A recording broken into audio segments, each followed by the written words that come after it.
Boa noite, os amigos do caminho de Damasco, casa que a gente com grata satisfação costuma visitar, encontrar os amigos e confraternizar, conversar sobre um tema evangélico, um tema espírita, mas que nesses tempos difíceis de recolhimento compulsório nos impede a presença física. No entanto, nós estamos juntos, unidos pelos laços de amizade, pelos laços de respeito, pelas casas que estão, as nossas casas, né? A União Espírita Francisco de Assis, o Caminho de Damasco, muito próximas geograficamente e muito ligadas também, eu posso dizer, espiritualmente. Ainda faltam aí uns 2 minutinhos e eu fiz de propósito essa entrada um pouquinho mais cedo, não é? Que é justamente para ouvir dos amigos se o som está de acordo, se a imagem está suficiente, não é? Boa, a gente sabe que é meio difícil, porque nós somos todos amadores e trabalhamos apenas dentro da nossa possibilidade, que é pouca, não é? No entanto, fazemos esses encontros com muito gosto. Com tanto gosto que eu vim até a sede da União Espírita Francisco de Assis, de onde nós temos feito as nossas palestras para os frequentadores e os amigos, não só da União Espírita Francisco de Assis, mas os espíritas, enfim, porque agora, se há um lado bom, também há em tudo o que acontece. Um deles, certamente, é a possibilidade que as casas espíritas encontraram, né, de multiplicarem a sua assistência. O Caminho de Damasco, nesse aspecto, a gente sabe que é pioneiro, né? Esta casa que já faz as transmissões das palestras via internet, pelo Facebook, já há bastante tempo. Eu mesmo, há pelo menos uns 2 anos, já tive a oportunidade de, numa palestra, ver a transmissão feita por vocês mesmos ali, na maneira que dava.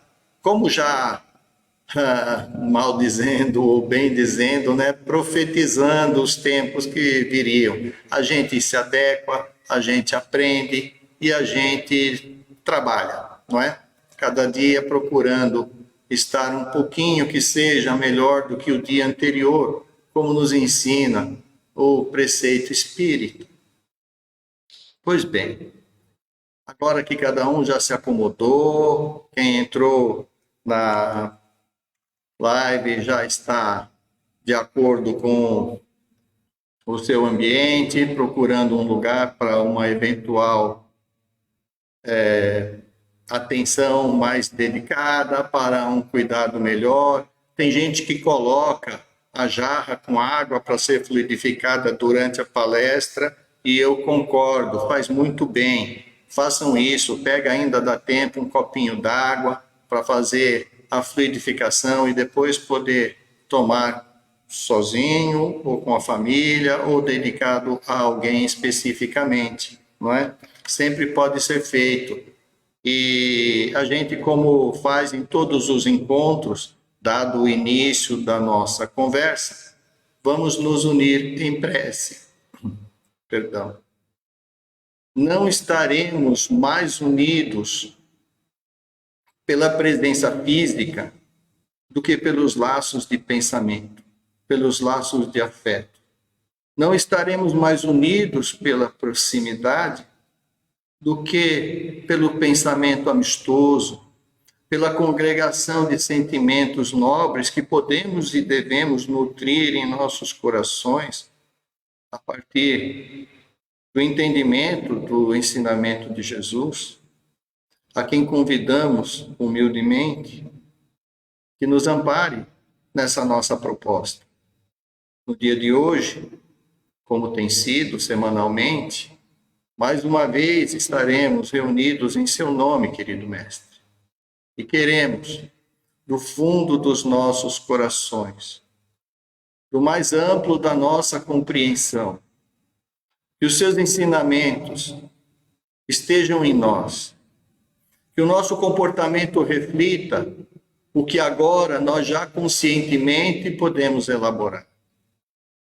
Frequentemente repetimos mecanicamente gestos, palavras. Frequentemente nós ponderamos quase que automaticamente por meio de pensamentos que também são gerados por mecanismos e matrizes que estão impregnados em nossa essência espiritual.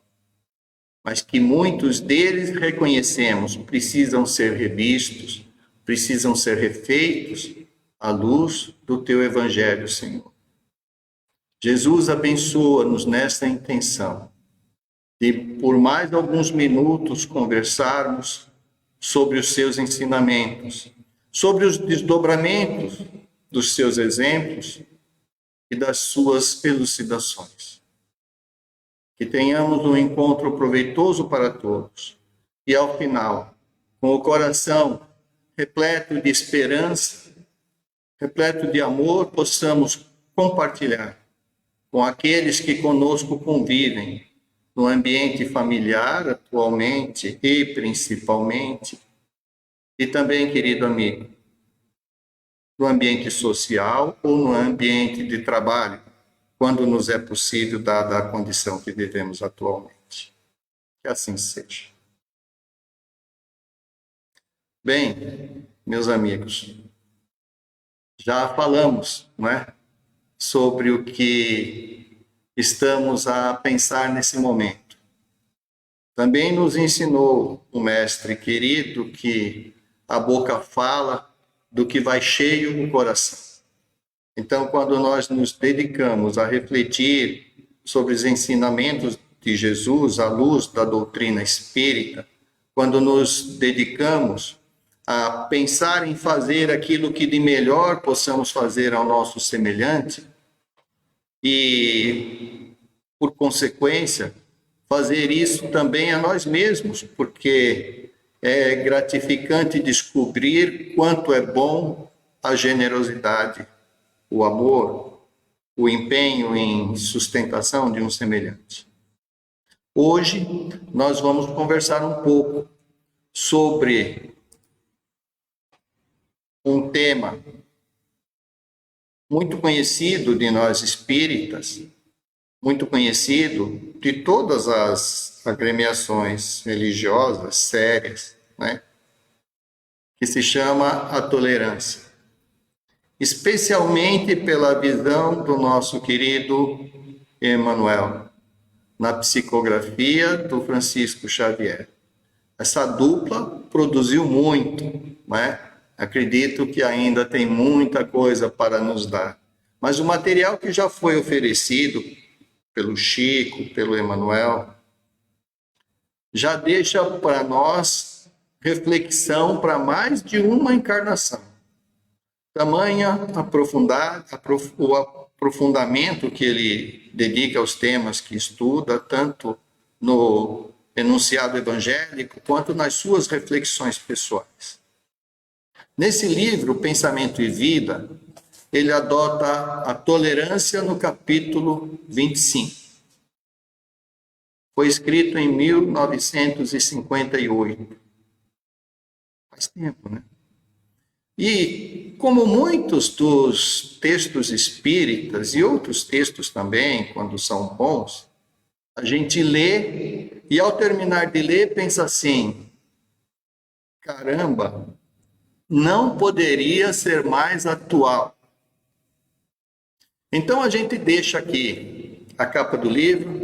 Muitos de nós temos em nossas casas. Quem não tem, pode comprar, que vai ajudar certamente uma instituição espírita, uma editora espírita. Mas se não puder comprar, pode baixar na internet, é fácil. Tem lá praticamente, creio eu, todas as obras do Chico. Tem até um site que divulgava todas as obras, com uma ressalva, né? Ele dizia: o dinheiro do livro, se você puder, faça uma doação para quem precisa. Se não tiver exatamente a condição de doar para alguém especificamente, doe para uma instituição séria, uma instituição espírita, por exemplo, que procura sempre fazer da melhor forma, né? E então esse dinheiro acabará revertendo como deveria ser para aqueles mais necessitados. Fica aí a lição de casa. Capítulo 25, tolerância. Um tema mais do que atual, não é? Porque a gente vê nas clínicas psicológicas, a gente vê nas delegacias e a gente vê nos fóruns como estamos estressados e como estamos agressivos por conta desse confinamento compulsório, né? A que nós nos submetemos nesse momento. Mas, por conta disso, vamos quebrar as regras? Vamos deixar de atender ao que as autoridades sanitárias e as autoridades de governança do nosso país, do nosso estado, da nossa cidade nos orientam? Parece que não, não é? A menos que nos orientassem a sair por aí quebrando, depredando, prejudicando o próximo. Mas quando se fala em defender nem mais a nossa saúde a gente fala, mas a saúde daqueles que convivem conosco, aqueles a quem amamos, e mesmo quem nós não amamos tanto assim, por que nós iríamos querer que alguém perecesse de uma forma tão cruel quanto é a impossibilidade de respiração, a septicemia que frequentemente acontece nas fragilizações do sistema imunológico e tantas outras sequelas e consequências do agravamento quando somos suscetíveis ao vírus da Covid, né? A Covid que traz essa doença tão infeliz para todos nós. É difícil, mas uma coisa é certa, nós não podemos deixar de falar a respeito disso, porque se o Espiritismo não nos trouxer a esperança, se o Espiritismo não nos trouxer a consolação para os momentos difíceis, das provas, das expiações, aos quais todos nós estamos sujeitos, para que vai servir o Espiritismo? Se fosse escritos em livros que ficassem para leitura nos momentos de lazer, se fosse para ser praticado dentro dos centros espíritas, em reunião com os mortos, né? Com os desencarnados, se fosse para ser seguido apenas da boca para fora, mas de braços curtos, de pensamento embotado, para que serviria o Espiritismo? Pois bem, a proposta é Espiritismo aplicado diretamente às nossas experiências diárias, no trabalho, na convivência em casa, na convivência com os amigos, no tratamento que a gente dá aos nossos animaizinhos de estimação, aos animais em geral, frequentemente hostilizados por quem não os conhece, frequentemente aviltados na sua condição de seres em processo evolutivo, como nós mesmos somos, não é verdade? Mas vamos falar um pouquinho da tolerância. E o Espiritismo, com a sua lógica, com a sua clareza de ensinamentos, deve nos trazer alguma leitura sobre sermos ou não tolerantes e os motivos pelos quais nós deveríamos, então, exercitar a tolerância, cada um de nós. Eu quero começar a nossa conversa com uma notícia que deu aí nos jornais e na mídia televisiva e de rádio há uns 15 ou 20 dias, não sei exatamente. A manchete é essa que vocês estão vendo aí. Homem atira em vizinha por causa do barulho que o cachorro dela fazia em condomínio. No condomínio, o cachorro da vizinha batendo na porta do seu vizinho de prédio, de andar, não é? Incomodava bastante o senhor. Parece que fizeram uma reunião no condomínio com o síndico, mais essa senhora e esse senhor, e num dado momento, perdendo a consciência de dever e de obrigação para com o próximo, sem entrar em mérito nenhum. O fato é que o barulho do cachorro culminou com o homem disparando tiros contra essa senhora, inclusive contra o síndico também. Parece que não acertou no síndico, na senhora, felizmente não houve, até onde eu pude ler, uma gravidade maior. Mas por que é que eu estou trazendo isso? Ora, né, todo mundo já matou a charada. Né? Pensa que é fácil você ficar um ano confinado dentro de casa, saindo com medo, né? Saindo assustado, e vendo do seu lado, na rua, no supermercado, menos, né? Mas nos ambientes comuns, frequentemente pessoas descumprindo as regras de segurança, e aí vai criando aquela insatisfação, aquela revolta. Não adianta, tá vendo? Aí tem que vir pandemia mesmo. Ó, o pessoal não ajuda, o pessoal não faz a sua parte. Né? Então, aquele que está fazendo frequentemente causa para com o outro. E aí, depois do estresse, depois da limitação da nossa compreensão ser levada ao limite da exaustão, a gente acaba tendo atitudes infelizes como esta. Infelizes, eu digo, porque poderia ser diferente, né? Poderíamos ter resolvido com uma conversa, né? Com um pouco de tolerância, com um pouco de paciência, com um pouco de perseverança em seguir um objetivo que fosse bom e comum a todos. Poderíamos, claro que poderíamos. Mas essa não é uma notícia isolada, não é? Eu vou até passar porque o nosso objetivo não é esse. Poderíamos ficar os nossos 40 e poucos minutos aí conversando só sobre isso. Não. Tenho certeza que não devemos passar por esse caminho. Não é essa a mensagem do Cristo. Não é essa a mensagem do Espiritismo.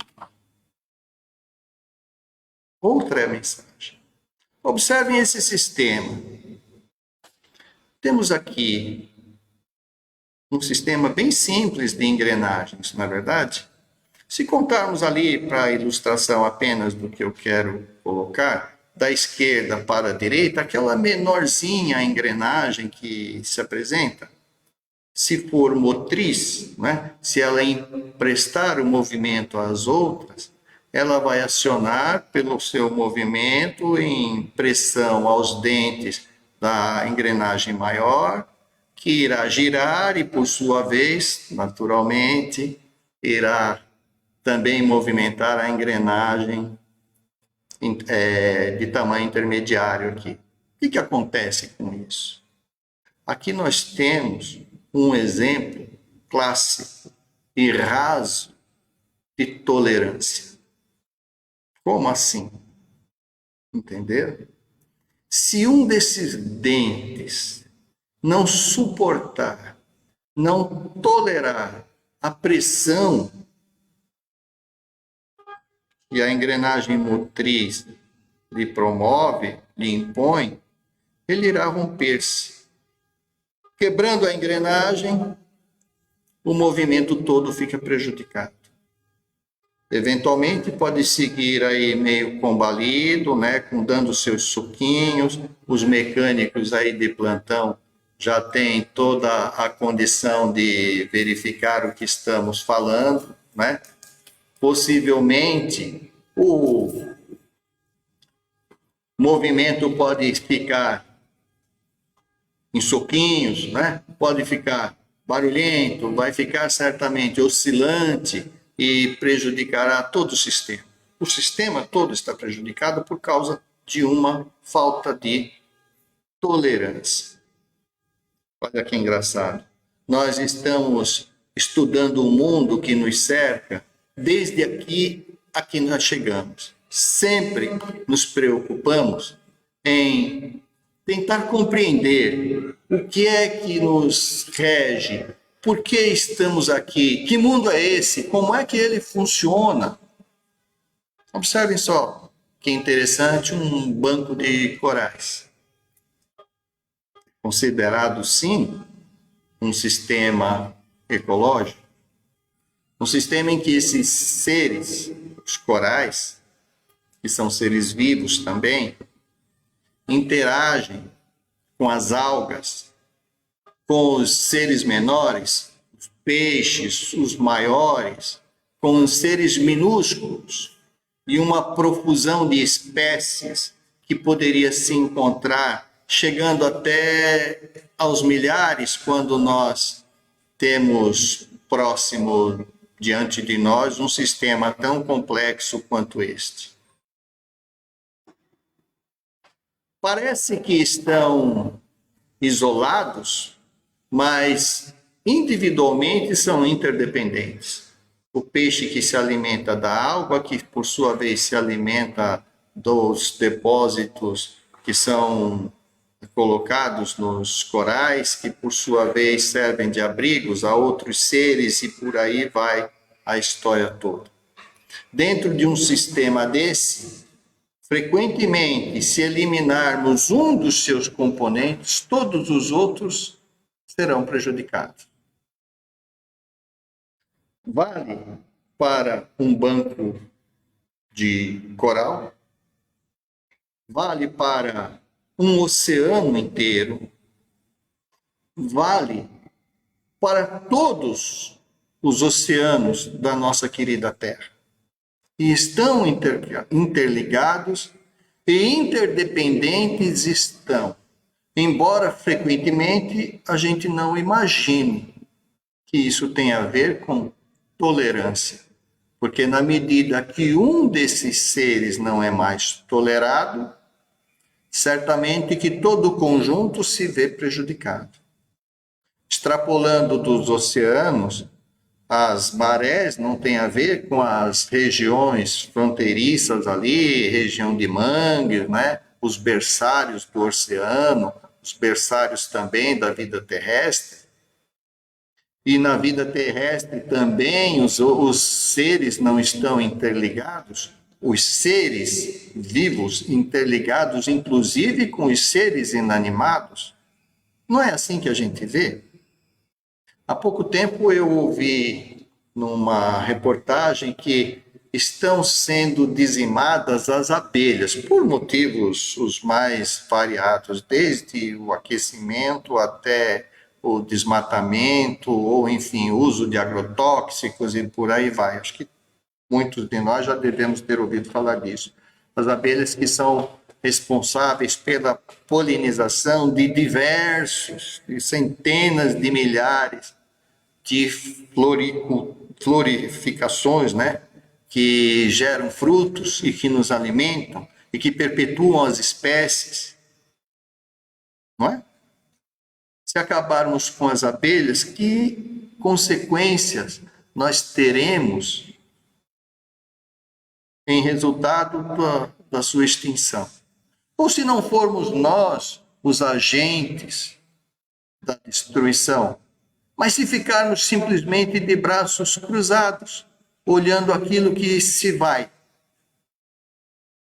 É só avaliar as consequências e nós veremos que a nossa passividade, aqui uma tolerância passiva e mal-vinda, nos trará a nós mesmos consequências infelizes. Mas aí vem o Espiritismo e fala, em 1854, não é só os elementos da Terra que estão interligados. Os mundos estão interligados. Allan Kardec fala do magnetismo como a fonte da energia que sustenta os sistemas planetários, estrelares. Aqui nós temos uma imagem, é lógico que é de uma certa forma, embora bem estabelecida e estudado, alegórica da Via Láctea, que é apenas umazinha das galáxias que existem no universo. E essa umazinha galáxiazinha, para ser atravessada de um braço ao outro, a gente vê que ela tem a forma espiral e pelo menos 4 braços principais são percebidos aqui, não é? De onde nós estamos na Terra, parece que no quartilho aqui inferior direito, que a gente conta primeiro, segundo aqui de baixo, nós poderíamos visualizar apenas um dos braços, que é essa aparência leitosa que a gente percebe no céu. Para atravessar da ponta de um dos braços até a outra ponta são 100 bilhões, sabe lá o que é isso? É muito zero. De anos-luz de distância de uma ponta a outra. 100 bilhões de anos viajando na velocidade da luz. Talvez isso dê um pouco a dimensão do nosso tamanho. E por sermos tão diminutos em relação ao universo, e nem mesmo por isso Jesus vem para nós, nos acolhe, nos abraça e nos fala do amor do Pai eterno para cada um de nós. Não é porque nós somos pequenos. De fato, nós somos seres em evolução. Não é pelo tamanho físico que nós podemos ser medidos. Uma pessoa tem 1,60 m, 1,40 m, o outro tem 2 metros de altura. É um melhor ser humano porque pesa 120 ou 130 quilos do que aquele que pesa 40 ou 30? Será que é? Mas, de outro lado, estamos separados, tão distantes assim? Muitas vezes a gente diz, não vou entrar na razão pela qual a gente fala, mas quero te ver de longe. Quero te ver, quero ficar num lado do mundo e você do outro. A gente nem sabe de quanto nós estamos falando de distância. Intolerantes que somos com as limitações dos outros, embotamos os nossos próprios olhos com relação à nossa própria limitação. É isso, né? Não foi assim que veio o famoso ensinamento da trave e do argueiro, em que Jesus, chamando a atenção, já dizia: você está falando o quê? Você reclama do cisco no olho do outro e não vê essa trave de pau fincada no seu próprio olho? Não foi esse o ensinamento?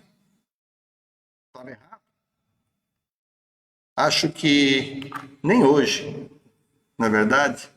Tem uma frase que já virou um bordão nas palestras espíritas, eu já vi muita gente boa falando, eu mesmo já usei umas dezenas de vezes, mas quando eu falo dessa interligação entre as coisas, os sistemas, quando a gente pensa em ecologia, não dá para deixar de lembrar do Francis Thompson, né? um poeta que nem foi um poeta renomado, que tem poucas obras de grande relevância, mas que nos deixou essa preciosidade que um dia eu já tinha ouvido numa palestra espírita e que eu guardei para mim como dizendo assim, eu preciso repetir isso. E então eu repito para mim porque toda a minha visão de mundo, toda a minha compreensão passa por isso. Pois em 1859 ele nasceu e desencarnou em 1907. Então ele nasceu quase que junto com o espiritismo, né? Numa época em que não se estudava a física quântica, em que não se conhecia a matéria escura, em que os átomos eram apenas uma alegoria de pensamento. Não eram conhecidos como nós fazemos hoje, até a fissura do próprio átomo, né? Gerando a energia atômica para o bem e para o mal. Não se conheciam todas essas teorias que foram desenvolvidas a partir de então, a teoria do caos, por exemplo, o efeito borboleta, né, que todo mundo conhece, né? Como é que funciona? Se uma borboleta bater as asas aqui no Rio de Janeiro, São Paulo, pode causar um furacão em Tóquio, por conta de a interligação entre os movimentos das massas de ares e qualquer soprinho, qualquer movimento que a gente faça, de fato afeta, encadeia, né, por consequência, tudo aquilo que vai seguir adiante. E ele disse então, por um poder imortal, todas as coisas, perto ou distantes, ocultamente estão ligadas entre si. E tão ligadas estão que não se pode tocar uma flor sem incomodar as estrelas. É uma imagem poética que foi, durante muito tempo, tida até como uma inspiração duvidosa, como uma alegoria ou uma metáfora sem muito sentido. Mas que agora, com o nosso conhecimento dos sistemas, da interligação entre tudo que existe, e vamos mais longe, esse poder imortal a que ele se refere, e felizmente não tentou esclarecer à época, nós podemos hoje colocar como os desígnios de Deus. Para nós espíritas, causa e efeito, as leis divinas que organizam o universo e as nossas vidas e as nossas existências sucessivas dentro da carne, nas reencarnações que nós experimentamos, sua perfeição de engenhosidade no tempo e no espaço, não poderiam ser criadas, como muitos de nós ainda imaginamos, por um homem muito inteligente. Nem por um Deus feito à imagem do homem. Talvez pudesse alguém pensar em um homem feito à imagem de Deus. Mas estamos longe, né, de compreendermos. Se hoje ainda é difícil para nós entender como tocar numa flor pode incomodar as estrelas, que dirá estabelecer e compreender essas leis perfeitas, justas e de harmonia que mantêm o espaço organizado. Não sabemos quase nada. E do muito pouco que nós sabemos, menos ainda a gente usa. Porque conhecimento, já sabemos isso. Não é sabedoria. Não é? Eu posso ter muito conhecimento, mas usar o meu conhecimento equivocadamente, produzindo prejuízos a mim e aos outros. E mesmo que eu destine, pela minha intenção, o prejuízo aos outros, por essa lei que Francis Thompson entendeu muito bem, também chegará a mim. Não é verdade? O mal que eu destine a alguém. Quando eu lanço uma farpa, um olhar de desprezo, um xingamento, quando eu lanço um pensamento sem abrir a boca, um olhar de cobiça, será que isso não é registrado? Como é que dizia Paulo de Tarso? Estamos cercados por uma nuvem de testemunhas.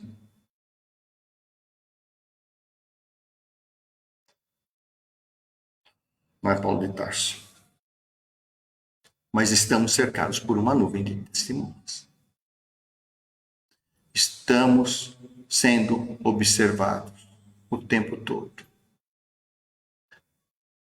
Mas é bom que nós não tenhamos intervenção direta em nos impedir de fazer coisas menos felizes. Por que isso? Porque senão, qual seria o mérito em fazermos as coisas certas? As prisões estão cheias de pessoas que fizeram coisas erradas, excetuando-se os casos das injustiças, das falhas, etc. Fizeram coisas erradas e, se estivessem fora, estariam fazendo novamente aquilo que fizeram. Há uma contenção aí. E na prisão não se faz aquilo que os levou a serem presos, porque ficaram bonzinhos na prisão? Não, porque são contidos. Qual é o mérito daquele que está preso em não cometer o crime? Zero, nenhum. Ele não pode. O mérito é em quem está livre não cometer o crime. Quem está fora da cadeia não cometer o crime. E se Deus mandasse um anjo para nós aqui e nós não o crucificássemos, e ele nos impedisse de nós cometermos o erro, qual teria sido o nosso mérito ao final de uma existência de aprendizado? Que aprendizado teríamos tido se não exercitamos o nosso arbítrio, se não escolhemos por nossa própria decisão fazer a coisa certa? E as consequências que viriam não seriam as consequências que nós teríamos criado para nós, mas que alguém nos desenhou. Dessemos para as mães o condão de impedir os filhos de errarem, e o mundo seria outro. Mas e os filhos, que somos nós? Teríamos aprendido alguma coisa? Ou faríamos enquanto tivéssemos nossas mães a nos conter? Ela nos dá, a mãe, a educação, os exemplos, o ensinamento, faz de tudo que pode para nos orientar no caminho certo. Mas um dia a gente voa e vai andar por nossos próprios pés e fazer as coisas que a nossa mente nos direciona. Mas tem a obsessão, né? Quando eu estou obsidiado, eu faço até o que eu não quero. Se eu permitir a obsessão, ela virá. E a obsessão que nos aflige hoje não é outra coisa senão ao que nós nos permitimos no passado. Os inimigos de outrora nos cobrando hoje. E até os parceiros também, não necessariamente inimigos. Os parceiros no erro, que se compraziam com a nossa presença, e quando nos afastamos, agora somos espíritas, somos bonzinhos, queremos fazer o bem, a gente fica em pensamento positivo, e aí o nosso amigo invisível vem no nosso pensamento, invade as nossas redes, né? Quebra, craqueia a nossa defesa e fala aqui bem no nosso ouvido: vamos lá, tem problema não, posso fazer o que eu quero, eu posso, eu escolho, sou maior de idade, vamos junto, vamos nessa. Se a gente ceder, foi o obsessor. Inimigo? Não, mas não sei se ele quer o nosso bem. Porque se quisesse o nosso bem, quando nós disséssemos assim, olha, eu não quero, ele diria, então tá bom, vou procurar outro. Mas vocês já viram o obsessor sair assim, tchau, eu vou embora, tá? Procura, segue seu caminho, que eu vou, seja feliz. O obsessor não faz isso. Aliás, é a grande diferença entre o obsessor e o mentor, por exemplo, né? O mentor quer também que nós façamos o bem, também nos sugere pensamentos positivos, também nos intui na seara do bem, em praticarmos atos que sejam benéficos a nós e aos outros. Mas quando nós não queremos a sua presença, ele respeita a nossa escolha, por infeliz que seja. E aí ele segue o caminho dele. nos deixando a nós mesmos com as nossas deliberações. Respeito. Já viram o obsessor fazendo isso? Não. Ou ele é tirado à força, o que nos torna também um pouco cruéis com ele, ou ele perde o nosso rastro. Ele perde o nosso rastro. Não nos reconhecem mais como aqueles parceiros de antes, como aqueles amigos ou como aqueles inimigos.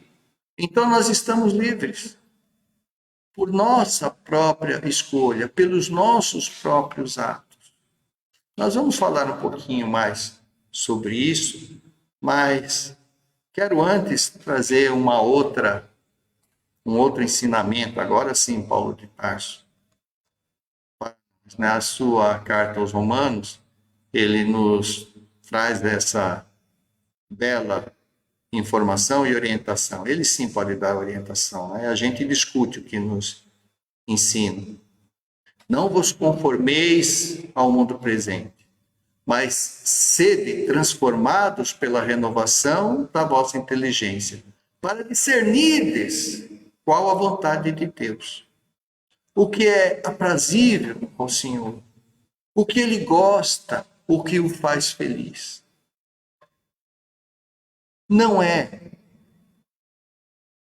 apenas pelos atos de reverência a Deus, pelas misuras, pela repetição das palavras, pela quantidade de vezes que eu vou me ajoelhar diante de um altar, que certamente eu farei Deus feliz. Reverência, respeito, certo. Louvor é justo. Reconhecimento da nossa insignificância diante de uma inteligência que construiu todo o universo e estabeleceu as leis que regem tudo que existe. E o progresso que está embutido em cada coisa criada. Não é coisa de homem ainda, nem de anjo. Está acima disso, muito acima. Jesus o compreendia. E nos ensinou que poderíamos aprender. Eu não posso, porque vivo num momento em que as pessoas estão intolerantes, nervosas, estressadas. Não devo, poder eu posso, me juntar a elas e clamar junto. Aquele não presta, aquele outro não vale nada, aquele outro não faz nada que sirva. Será que eu devo aumentar a raiva que já existe nesse mundo? Será que eu devo, para pedir silêncio, dar um berro? Eu posso, mas será que eu devo? Esse é o sentido das palavras de Paulo. Não se conforme com o mundo, mas transforme-se a si mesmo. Gandhi tem uma fala muito parecida, com o mesmo sentido. Nós vamos esperar o mundo ser transformado para ser do jeito que nós queremos, do jeito que a gente gosta? Se o mundo fosse seguir o nosso desejo, o nosso ensinamento, por mais boa vontade e boa intenção que nós temos, entraria em colapso. Porque nós desconhecemos as necessidades do outro e frequentemente as nossas também. Por isso que a gente se vê inconformado, revoltado, por isso que a gente se vê rebelde com a situação a que estamos jogados, esquecidos, relegados pela providência divina. Deus é muito injusto, não é? A nos deixar esse sofrimento. E por que tanta gente passando fome? E por que tanta gente com medo de sair de casa? E por que tanta gente preso nas cadeias da vida? E os injustiçados pela legislação humana? De fato, se não olharmos um pouquinho adiante do nosso próprio nariz, seremos levados a pensar que Deus é extremamente injusto. Mas eu quero lembrar que para isso também a doutrina espírita nos traz um ensinamento e uma consolação. Nas perguntas de 1 até 12 ou 13, Livro dos Espíritos, nós temos algumas reflexões sobre o que é Deus, sobre como ele se manifesta entre nós, sobre como nós podemos identificá-lo pelas suas obras, pelas consequências de tudo que existe. E nós que somos tão apressados, nem reparamos frequentemente que a natureza nos dá o exemplo de tudo. No dia e na noite em que dormimos e acordamos em seguida, para novo dia, temos um exemplo perfeito de um processo reencarnatório, desde o desdobramento do corpo físico, pelo perispírito, né, que se vai com o cordão de prata, se afasta ou permanece próximo, ou às vezes, como em alguns casos acontece, né, o corpo dorme em cima da cama e o espírito embaixo da cama, né? Não consegue nem sair muito longe, dado o chumbamento que tem a matéria. A gente esquece na nossa pressa que a natureza nos ensina e nos dá o exemplo de tudo. Aqui nós temos uma alegoria das estações do ano, né? O inverno, a primavera, o verão e o outono, e depois o inverno, primavera, verão e outono, numa sequência em que, se a gente reparar, muitas vezes a planta demora um ano inteiro, uma árvore frutífera, por exemplo, para nos dar o fruto na primavera, que amadurece e alcança o seu esplendor no verão. E a gente não repara nisso.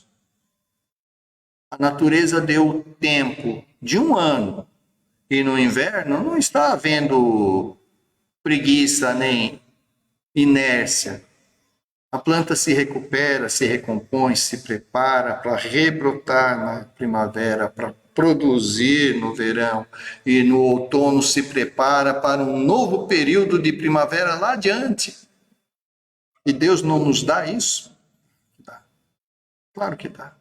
Nos dá a oportunidade de renascermos, aprendermos, exercitarmos, errarmos também, porque é o nosso arbítrio, é o nosso arbítrio, e renascermos de novo, e voltar, e voltar, e voltar. A pandemia é isso? Tolerar é mais do que um conceito muito raso. Eu coloquei aqui uns 20 sinônimos e conceitos correlatos, próximos, como assimilar, ceder, suportar, admitir, transigir, lidar, resistir e por aí afora. É muito mais do que isso. Se cada palavra tem uma aplicação exata e tem uma forma mais ou menos precisa de ser colocada, a tolerância também é assim. Um dos maiores ensinamentos que nós podemos ter. Tolerar é aceitar, é assimilar, é respeitar também. É não nos transformarmos naquilo com que a gente não concorda. E se eu não concordo com algo que está errado, eu não posso, repetindo o mesmo erro, querer consertar. Como a gente diz, combatendo fogo com fogo, combatendo o ódio com ódio, combatendo a guerra com a guerra, combatendo a agressão com outra agressão. Já se foi o tempo do olho por olho e dente por dente. Nós estamos sob a égide de Jesus, que nos ensinou a oferecer a outra face, a perdoar as ofensas. Quantas vezes? Perguntou Pedro. Seriam 7 vezes? E o mestre já deu aquela resposta bastante conhecida, né? 7 vezes não, Pedro, 70 vezes 7. E olhe lá que talvez possa ser até mais que isso. Eu agradeço muito a presença de todos, a boa vontade e a paciência com que nos ouviram nesses momentos, nessas reflexões. Queremos, no encerramento dessa nossa conversa, rogar a todos que estejamos juntos em pensamento para agradecermos a Deus a sua justiça, agradecermos a Deus a sua benevolência para conosco, agradecermos, Senhor, o que fazemos agora diante de Ti, humildemente, reconhecendo a nossa imensa limitação, por sermos tão pequenos diante do universo que nos foi oferecido para aprendizado. E na nossa casa mais próxima, a nossa querida terra, que estamos aprendendo a conhecer, Senhor, não permita que usemos mais do que nos seja possível e necessário. Não permita, Senhor, que destruamos a oportunidade das gerações futuras, nas quais provavelmente nós estaremos aqui incluídos, de desfrutarem também aquilo que nos foi oferecido graciosamente pela sua benevolência, pela sua misericórdia. Ensina-nos, Pai, por esses mentores que se agrupam, pelas palavras, pelos escritos, pelos exemplos que nos são trazidos. Permita, Senhor, que a nossa ignorância, permita, Senhor, que a nossa infeliz incapacidade momentânea seja superada pelo aprendizado, pelo conhecimento. Que adquiramos a sabedoria que as suas leis solicitam para a compreensão do mundo que nos cerca. E acima das nossas vontades, que prevaleça a sua lei de amor que Jesus veio nos trazer. Que prevaleça o respeito às diferenças raciais, às diferenças sociais, que possamos diminuir a desigualdade que existe no nosso mundo. Pedimos, Senhor, sim, pedimos isso, mas com uma condição. Da nossa parte, nós fazemos aquilo que está ao alcance dos nossos braços. Aí sim, será justo esse nosso pedido. Abençoa-nos, Pai, no encerramento dessa conversa e permita que possamos desfrutar da companhia das pessoas com as quais a sua benevolência e misericórdia permitiu estarmos próximos. Que assim seja. Até uma próxima ocasião.